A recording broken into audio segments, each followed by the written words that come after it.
હાલો. હા બેન ગોંડલ થી બોલું છું. બોલો. એમાં શું છે કે અમે છે ને બધા ઉદ્યોગ બિઝનેસ ધંધા કરીએ છીએ.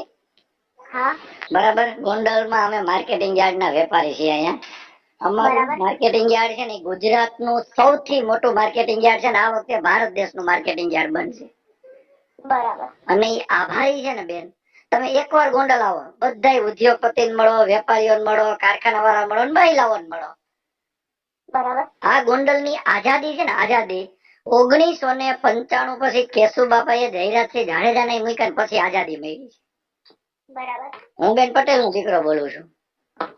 ઓકે. અને મૂળ પ્રશ્ન ઈ છે અમારો કે બહાર આખો અમારા ગોંડલ ની છાપ એવી પડે છે કે ગોંડલ માં ગુંડાગર્દી થાય છે.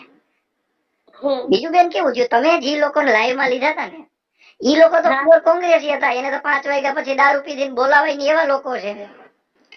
હવે બેન કોરોનામાં એકમાત્ર ગોંડલ એવું હતું કે ગણેશે કોઈનું ઘર બાકી નથી રાખ્યું જેને મહેનત ન કરી હોય. બરાબર. તો આવો મારો છોકરો છે, અમારા ગોંડલ ની છબી ખઈડાય છે ને બેન, એનું અમને પેટમાં બરસ, બસ આટલો જ વિષય છે. અને હું તો મારા બેન તમને એક વિનંતી કરું છું કે તમે એકવાર ગોંડલ જોવા આવો, રૂબરૂ આવો ને તો તમને બહુ ખબર પડશે. ચોક્કસ નેક્સ્ટ વીક માં આવીશું. હે બેન? નેક્સ્ટ વીક આવીશું અમે. એટલે મારા બેન એટલું તમે જોવાનું. હું તમને કહું, તમે ગોંડલ નું માર્કેટિંગ યાર્ડ જોવો, દેશનું મોટામાં મોટું માર્કેટિંગ યાર્ડ બન્યું ને એના આભારી ગોંડલ માં ગણેશભાઈ જયરાજભાઈ છે બેન. Okay okay. હો મારા બેન, તો તમે છે ને મહેરબાની કરીને, જો અમારા બધાનો જીવ બળે છે ને એટલે હું તમને કહું છું, અમારે કોઈ સામાજિક ઇસ્યુ નથી, પણ જી છે ને એ સારું અને સાચું છાપો ને તો અમને ગોંડલ વાળા અમે રાજી થાવ.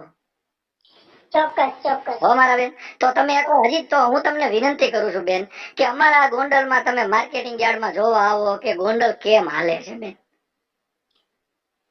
હવે અને બેન તમે એક જો મારા બેન એક વાત સાંભળી લ્યો કે આખા ગુજરાતમાં માનો કે ગોંડલ ની એક એવી સીટ છે કે આટલા ઉદ્યોગો છે ને મોટા મોટા, આખા રાજકોટના ઉદ્યોગપતિઓ ગોંડલ બિઝનેસ કરવા આવે છે, અહીંયા ઇન્વેસ્ટ કરે છે. એનું કારણ શું ખબર છે કે ચૂંટણી ફંડ ઉપર જયરાજસિંહ નો પરિવાર 1 રૂપિયો ચૂંટણી ફંડ લેતું નથી.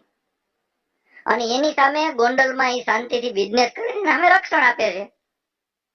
Okay okay. આવો બેન અમને પરિવાર મળ્યો છે ને ડેમેજ થાય ને અમને પોસાય નહીં. એટલે મારા બેન તમને બે હાથ જોડીને રિક્વેસ્ટ છે કે તમે એકવાર અહીંયા સાચી તપાસ કરો ને પછી જી બોલવું હોય બોલ. Okay okay sir. હો મારા બેન, પાકું મારા. હા હા.